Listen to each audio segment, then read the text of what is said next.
Hello, and welcome to the Legal Helm podcast, where we talk about all things legal plus tech. My name is Shawn Read, and I'll be your host for this episode. Today, we'll have a short bonus episode where I speak with Bim Dave, Helm 360's EVP, about the terms UI and UX and why they actually matter when designing systems for law firms that actually get used. Let's jump right in. I really want to ask you about the difference between UI and UX. Could you explain how you see the difference and why it matters? It's a great question. User interface UI is basically the way that we build the on-screen experience from a visual perspective. So imagine you have, in a law firm, a client intake form. The client intake form will have fields on it, right? Like the client's name, telephone number, and all of those kind of things. And ultimately, those elements form the user interface, right? So all of the different buttons that you'll click, all of the different elements in the form. And fundamentally, you could have a great UI, a very functional UI that does exactly what you need it to do in terms of plugging in all of that information and then clicking a button to get it to the database so that it gets recorded. And that's fundamentally what sums up UI. User experience, UX, is the way that you kind of navigate that form from an experience perspective in terms of the smoothness of the transitions, the way a lookup works, for example, how easy it is to navigate that form to the point that you actually click that button.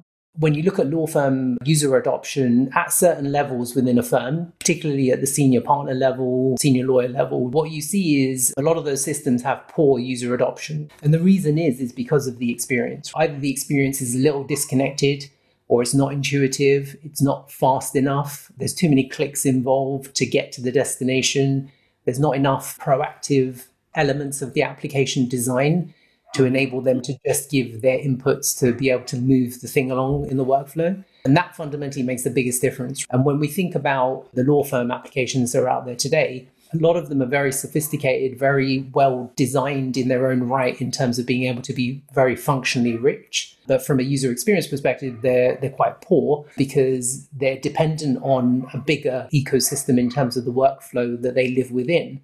Because that, going back to that new client intake form, as an example, that's the first step of a whole flow of activity that would happen because you bring in your customer information, but that customer information could be then launched into your CRM experience. It could be launched into your practice management experience from client and matter intake perspective. Then your conflict search experience, because you then need to make sure that you can represent that client, your document management experience, because then you need to go and create a set of documents associated with that client in terms of, your intake letters and all that kind of stuff. So all of those things are fundamentally pinging across different systems. So the way that you interact with that experience is the key thing here, right? Being able to really have an experience that is making sense, is easy enough to just adapt to as part of your workflow. Fundamentally, that's what it comes down to. The user experience that you have and what you kind of want to achieve at a law firm is something that's so simple and easy to use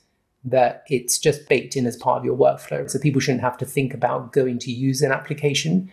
It should just be the thing that you know you need to do to move on. The same way that you pick up your phone and you go into the news app because you want to go and check the news, or you wait for a news feed to kind of hit you because you've customized your widgets. It's personal to you and you know that it's going to give you what you need when you need it. Are you saying that an application could have a good UI but a poor user experience, and then that would decrease adoption over time?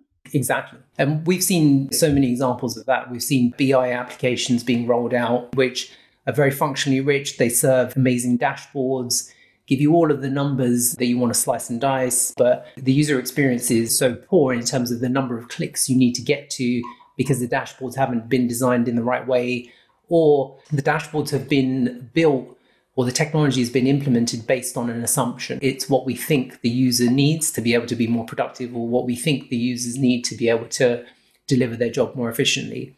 And I think what it comes down to is that interaction between your stakeholders, the end users of a system, and really understanding the behavior of how they interact with their data, how they interact with their clients, how they interact with one another, like really painting the picture before you start implementing some of these solutions is key. Because if you get the right stakeholder input at the end of the day, ultimately you end up building an application or an application interface that makes more sense to those people. That's a big part of what we do here, is really try and figure out how do we get closer to the customer and the customer journey to be able to really understand how we build product and how we build features into our product lines. Last week, we held a user group here at Helm 360, a virtual user group with a few of our firms to really help shape the roadmap for the next year ahead in terms of what we're going to be doing from a development perspective. We don't want to be building products in a bubble. We work with them to understand and listen to their feedback in terms of what they enjoy about using the application today,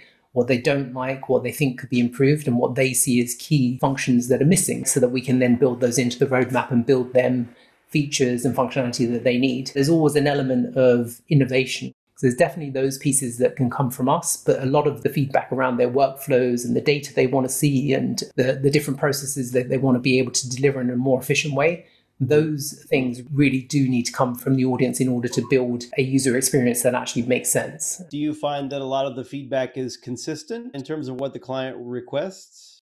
In some cases, yes, but not all the time, because again, every kind of law firm that we're working with does have a different problem or a different priority that they're trying to solve. It can range from the more simplistic scenarios where, I just need variations of certain types of reports that I can build on the fly really, really easily and distribute to certain people really, really easily. It could just be a simple use case like that for one firm, whereas another firm may be more focused around a workflow and thinking, how do I collect on monies that we've billed for in a more efficient way? Those kind of scenarios. In which case, it's more of a connection between the data and then a function, some kind of function in terms of being able to send out a collection letter in an automated way. So it kind of varies, I think, depending on the audience and where they are on their journey. Like I said, a lot of firms that we've seen over the last year or so, and more so this year, are going on their own journey to go and explore ideas and ways to be more efficient. It has to be planned, it has to be orchestrated, it needs to have the right stakeholder buy-in. There's a way to kind of implement these types of projects to ensure that you get the maximum impact. And a lot of it ties down to specific use cases that can bring a return on investment. Because once you prove out some of those use cases using the technology, and then it becomes a real solution to a real problem. And then what you do is you take that and you build on it. And that's really the approach that I think works best. We hope you enjoyed today's episode. Thank you for listening. We'll be releasing the next one in 2 weeks. Have a great day.